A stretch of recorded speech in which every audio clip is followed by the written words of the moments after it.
Friends, welcome to my YouTube channel study वाला। आज के इस वीडियो में इंडस्ट्रियल लॉ का यूनिट 2 से वर्कमैन कंपनसेशन एक्ट 1923 का meaning, definitions, objectives, employers liability, contracting and commissioners पढ़ेंगे। तो फ्रेंड्स, अगर आप चैनल में पहली बार विजिट कर रहे हैं तो प्लीज़ आप चैनल को सब्सक्राइब करें और पूरी वीडियो को एंड तक ज़रूर देखें। अगर आपको नोट्स भी चाहिए तो आप कमेंट्स में बता सकते हैं, मैं आपको नोट्स भी प्रोवाइड कर दूंगा। तो चलिए वीडियो को स्टार्ट करते हैं। Workman compensation act 1923। The Workmen Compensation Act 1923 was made to offer compensation to the workers who have encountered injuries due to an accident during their employment। जो वर्कमैन कंपनसेशन एक्ट 1923 है वो बनाया गया था कंपनसेशंस को ऑफर्स करने के लिए किसी भी वर्कर्स का जो काम के दौरान वो इंजर्ड हो जाते हैं, एक्सीडेंट हो जाते हैं अपनी एम्प्लॉयमेंट के दौरान किसी भी इंडस्ट्री में, किसी भी कंपनी में। The workman compensation act 1923, workman compensation act 1923 का जो एम्स है to provide workman and their dependents some relief in case of accidents। Workman compensation act 1923 का जो मेन एम्स है वो है वर्कमैन को और उसके डिपेंडेंट्स जो है, घर वाले जो हैं, उनको कुछ रिलीफ फंड प्रोवाइड करना, कुछ पैसे प्रोवाइड करना इन केस ऑफ एक्सीडेंट्स के सिचुएशंस में एंड काउजिंग डिसेबलमेंट और डेथ ऑफ वर्कर्स। या तो वर्कर्स अगर डिसेबल हो जाते, कैपेसिटी खो देता है अपना अर्निंग करने का, इनकम करने का, या वर्कर्स डेथ कर जाते हैं उस सिचुएशंस में। ऑब्जेक्टिव, इसके ऑब्जेक्टिव्स हैं to provide for the payment of compensation to the workman for injury और एक्सीडेंट। ये प्रोवाइड्स करते हैं, पेमेंट्स प्रोवाइड करते हैं कंपनसेशंस का किसी भी वर्कर्स को उसकी इंजरी के लिए या तो उसकी एक्सीडेंट के लिए। This act is one of the earliest acts having come into force from 1 जुलाई 1924। ये एक्ट जो है सबसे पहले आया था इंडिया में, वो 1 जुलाई 1924 में। It extend to whole of India, ये पूरी इंडिया में लागू होता है। The salient features the act in brief as are under. जो इनके कुछ साइलेंट फीचर्स हैं वो ब्रीफ में बताया गया है, जो कि एक एक करके हम लोग आगे पढ़ेंगे। एम्प्लॉयर्स लाइबिलिटी फॉर कंपनसेशंस, कंपनसेशंस के लिए एम्प्लॉयर्स का कुछ लाइबिलिटीज़ हैं। पहला है, ये workman is entitled to get compensation from his employer. जो एक वर्कमैन है वो इंटाइटल्ड होते हैं कंपनसेशंस पाने के लिए उसके एम्प्लॉयर से। इफ़ ही इज़ इंजर्ड, अगर वह इंजर्ड हैं while on duty and during the course of his employment. अगर वो उसके काम के दौरान, उसके काम के दौरान कंपनी में, वो एम्प्लॉयमेंट के दौरान अगर वो इंजर्ड हो जाते हैं विद हिज एम्प्लॉयर, अपने काम के साथ, अपने एम्प्लॉयर के साथ। नंबर 2 है, इफ़ अ वर्कमैन डाइज, अगर कोई भी एक वर्कमैन मर जाते हैं ड्यू टू द एक्सीडेंट, वो एक्सीडेंट होने के कारण, वाइल ऑफ ड्यूटी, ड्यूटी से बाहर, and during the course of his employment, या तो उसकी एम्प्लॉयमेंट के कोर्स में, एम्प्लॉयमेंट करते हुए विद हिज एम्प्लॉयर, उस अपने कामों के साथ, his dependents are entitled to receive the amount of compensation from his employer. तो उसके डिपेंडेंट्स जो है वो इंटाइटल्ड होते हैं उसकी कंपनसेशंस के अमाउंट को रिसीव करने का उसकी एम्प्लॉयर्स के साथ, उसके एम्प्लॉयर से।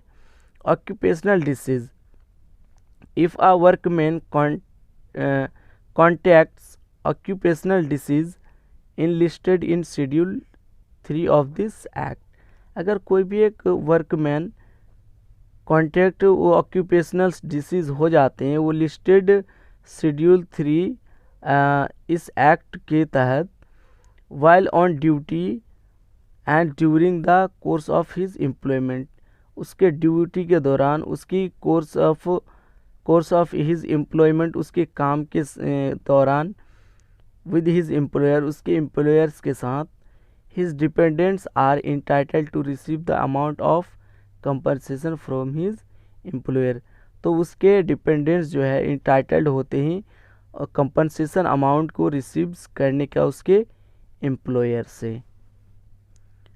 अमाउंट ऑफ कंपनसेशंस के अमाउंट, नंबर 1 है टेम्पोररी डिसेबलमेंट। अब टेम्पोररी डिसेबलमेंट्स क्या होते हैं? Where the disablement is temporary, जहाँ डिसेबलमेंट्स इंजरीज टेम्पोररी होता है, workman not being able to attend to duty, अगर वर्कमैन जो है एबल नहीं हो सकते हैं ड्यूटी को अटेंड करने का, फॉर मोर देन 3 days, 3 दिन से ज़्यादा अगर ड्यूटी अटेंड नहीं कर सकता है, on account of injuries is entitled to get compensation, तब उसका एक वो इंटाइटल्ड होते हैं कंपनसेशंस को रिसीव करने का, at the rate of a half monthly payment of the sum equivalent, तब जो पूरे मंथली का जो पेमेंट्स हैं उनकी हाफ सैलरी वो पाने का इक्विवेलेंट्स होते हैं। To 25% of monthly wages of the workman, या तो उसकी जो टोटल मंथली वेजेस है उनका 25% पाने का वो कैपेबल होते हैं। If वर्कमैन्स wages are ₹500 per month, अगर वर्कमैन्स का वेजेस 500 रुपये है per month, suppose he will receive 125, तो वो कितना 125 रुपये उनको रिसीव होगा। फॉर आ फोर्टनाइट 15 days, 15 दिन के लिए, 15 दिन का, और ₹8.33 per day and so on depending on his wages, या तो फिर उसकी ₹8.33 पर डे के हिसाब से उसे मिलेंगे जो उसकी वेजेस पे डिपेंडेंट करेंगे। नंबर 2 है permanent total disablement. The permanent total disablement is listed in schedule 1 of this act. इस एक्ट में शेड्यूल 2 में जो परमानेंट टोटल डिसेबलमेंट लिस्टेड हैं, where the disablement is permanent, जहाँ पर डिसेबलमेंट बिल्कुल परमानेंट है, and total the amount of compensations, तब वो टोटल अमाउंट कंपनसेशंस का विल बी इक्विवेलेंट ऑफ 50%, तब उसका जो टोटल इक्विवेलेंट कंपनसेशन है उसका वो 50% वो रिसीव्स होंगे उसको, ऑफ द मंथली वेजेस का, ऑफ द इंजर्ड वर्कमैन्स का, multiply by the relevant factor, या उसकी रिलेवेंट फैक्टर से मल्टीप्लाई होके उनको मिलेगा, और एन अमाउंट ऑफ 24,000 रुपीज़, या तो उनकी जो टोटल अमाउंट्स हैं उनके 24,000 उनको रिसीव्स होंगे। Death, where death result from an injury in amount equal to 40% of the monthly wages, अगर डेथ हो जाते हैं किसी भी वर्कमैन का, तो उसकी जो टोटल अमाउंट है उसका इक्वल वो 40% उसको मिलते हैं, वो टोटल मंथली वेजेस का, ऑफ डिसीज वर्कमैन मल्टीप्लाइड, और उसकी डिसीज वर्कमैन का मल्टीप्लाई हो जाता है द रिलेवेंट फैक्टर, उसकी टोटल रिलेवेंट फैक्टर से, और एन अमाउंट ऑफ 20,000 रुपीज़, या तो उसकी टोटल अमाउंट का 20,000 रुपीज़ उनको मिलता है। Permanent partial disablement, if permanent partial disablement, अगर परमानेंट पार्शल डिसेबलमेंट हैं workman, such percentage of the compensation, तब कंपनसेशंस का कुछ percentage which would have been payable, तब कुछ परसेंटेज उसको दिया जाता है, पे किया जाता है। In the case of permanent total disablement, permanent total disablement के केस में after determining the loss of earning capacity, उसकी अर्निंग कैपेसिटी को खो देने से उसको डिटरमाइन करने पर काउज्ड बाय टोटल इंजरीज, जबकि वो पूरी इंजरीज हो जाते हैं।